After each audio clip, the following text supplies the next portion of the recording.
ауыл береке. Қалада сенбі күні ауыл шаруашылық жәрмеңкесі өтті. Жалпыға бірдей декларациялау. Келер жылдан бастап декларациялаудың 3-ші кезеңі басталады.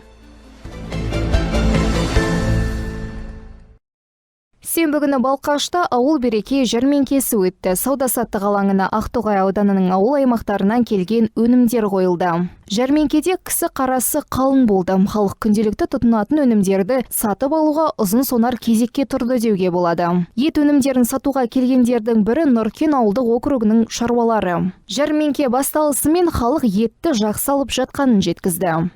4 орын бізге берілген ауыл шаруашылығынан. 4 пакет еттің жақсы өтілді. Бағасы сол 2400-2200 сиыр етінің. Ал енді жылқы еті 2500 ба қаншадан сондайдан? Қанша пайыз төмен? Базардан ба? 20% төмен ба? Иә, базардан 20% төмен ба? Қанша тонна оны білесіз? Тонна болғанда біз енді 4 турша ғой, 1 тоннаға таяу ғой, 4 туршаға. Қандай шаруашылықтардан? 4 шаруашылық қой біз келіп тұрған. 4 шаруашылық. Алыстан келген шаруалар өніміне сұраныс жоғары. Нарық бағасынан 10-15%-ға төмен сатылған өнімдер тұрғындар көңілінен шыққан сыңайлы. Мәселен, жылқы еті 2400, сан еті 2600-ден сатылса, сиыр еті мен қой еті 2200 теңгеге, сан еттері 2400-ден саудаланды. Сауда ойдағыдай өтіп жатыр. Міне сиыр еттері мысалы үшін 2200-ден, 2100-ден халыққа қол жетімді. Яғни жылқы етін сатып жатыр міне. Тоже Абай 2400-ден Абай ауылынанбыз. Оптым алса 2000-дан беріп жатыр танчаларды. Жабағылардың еттерін 2500-2400-ден беріп жатыр. Енді оптым алса кішкене түсіреді. Ал жеке сан болса 2400-ден беріп жатыр.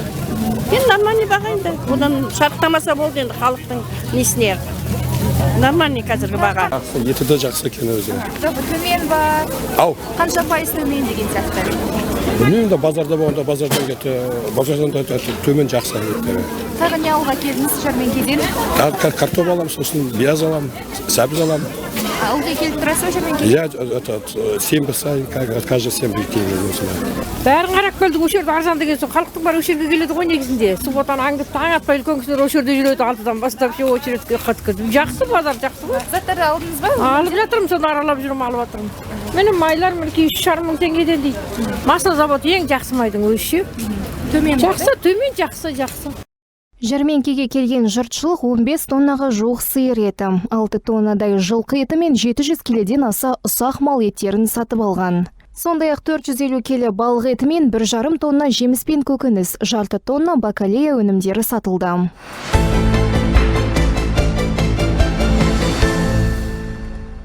Келер жылдан бастап жалпыға бірдей декларациялаудың 3-ші кезеңі басталады. Оның шеңберінде заңды тұлғалардың басшылары, құрылтайшылары және олардың жұбайлары, сондай-ақ жеке кәсіпкерлер мен олардың жұбайлары да декларация ұсынуы тиіс. Қазақстанда жалпыға бірдей декларациялау 4 кезеңде енгізіледі. 2021 жылдан бергі кезеңдерде жауапты мемлекеттік лауазымда атқаратын адамдар мен жұбайлары, мемлекеттік мекемелердің қызметкерлері мен олардың жұбайлары қатысты. Жалпыға бірдей декларациялауға көшудің басты мақсаты көлеңкелі экономикамен және сыбайлас жемқорлық көріністерімен күресу үшін жеке тұлғалардың табыстары мен мүлкін тиімді бақылау жүйесін құру. Сондай-ақ салықтар мен бюджетке төленетін басқа да міндетті төлемдерді қамтамасыз етудегі мемлекеттің рөлін күшейту болып табылады. Қазақстан Республикасы салық төлеушілерінің салық мәдениетін арттыру.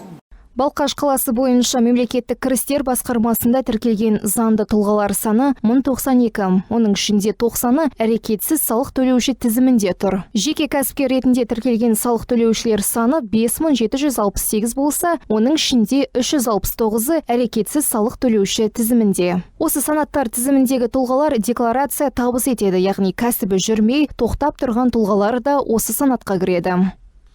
Декларацияны ұсыну мерзімдері активтер мен міндеттемелер туралы декларацияны тұрғылықты жер бойынша ұсынады. 250 нысанды декларацияны қағаз түрінде табыс ететін болса, 2024 жылдың 15 шілдесінен кешіктірмей табыс етуге міндеттелген. электрондық түрде табыс ететін болса, 2024 жылдың 15-ші қыркүйегінен кешіктірмей табыс ету міндеттелген. Активтер мен міндеттемелер туралы декларацияны электронды түрде Мемлекеттік кірістер комитетінің веб-порталы кабинет.салық.kz арқылы, egov.kz электронды үкіметтің порталы, сондай-ақ е-салық азамат мобильді қосымшасы арқылы ұсынуға болады.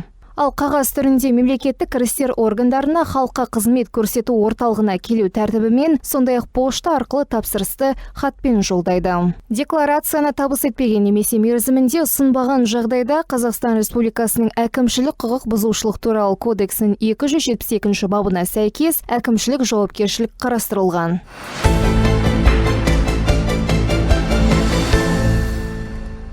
Қазақстанда қызылша ауруы бойынша эпидемиологиялық ахуал көңіл көншітпейді. Бұл туралы Қазақстан Республикасы Денсаулық сақтау министрлігі санитарлық эпидемиологиялық бақылау комитеті хабарлады. Осы жылдың 6 айында Балқашта 40-тан астам жағдай тіркелген. Осыған байланысты елімізде қосымша иммундау жүргізілуде. Қызылшаға, қызамыққа және паротитке қарсы вакциналар 6 айдан 10 айға дейінгі балаларға салынады.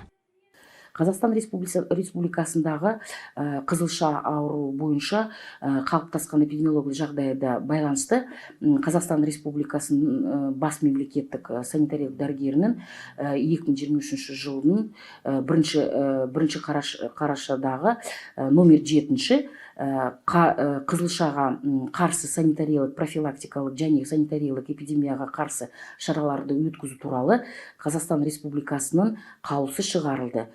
Қалада 2023 жылдан 7 қарашасынан бастап қосымша жаппай иммундау кезеңінде осы жасқа сәйкес келетін 425 баланың 88-і егілді. Бұл 21% құрайды. Қызылшаға қарсы қолданыстағы вакцина 20 жылдан астам қолданылып келеді. Осы кезеңде вакцинацияда кейінгі асқанулар тіркелген жоқ.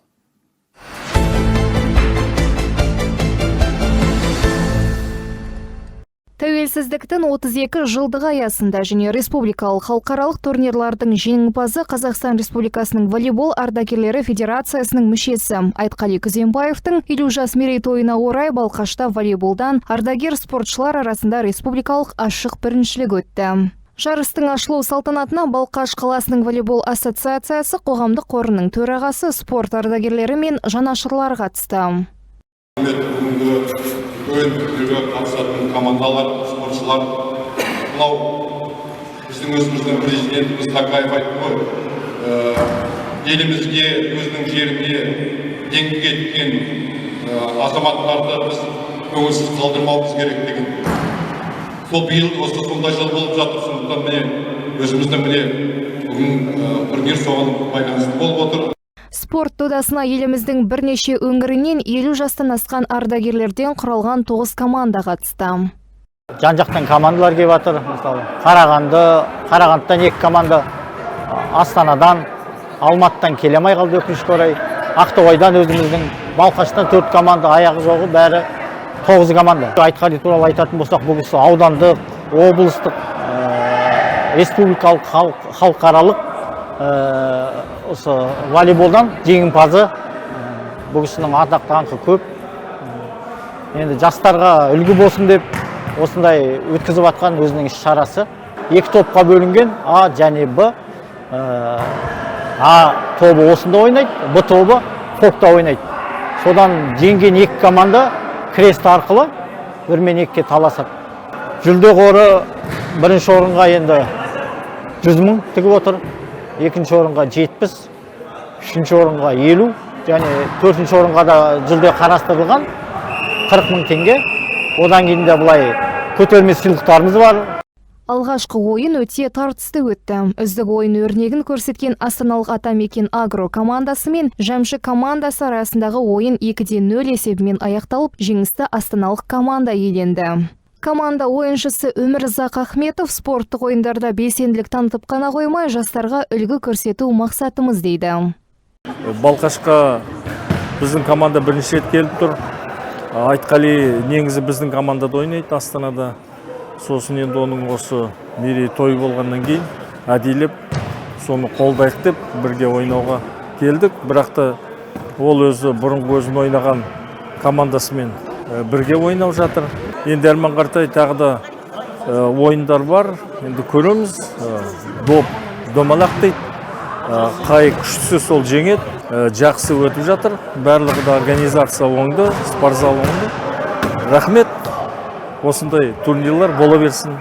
Турнир қорытындысы бойынша барлық қарсыластарынан басым түскен астаналық Атамекен Агро командасы бірінші орынды иеленді. Қарағандылық Алаш Қарағанды командасы екінші және Ақтоғай ауданының командасы үшінші орынды еншіледі.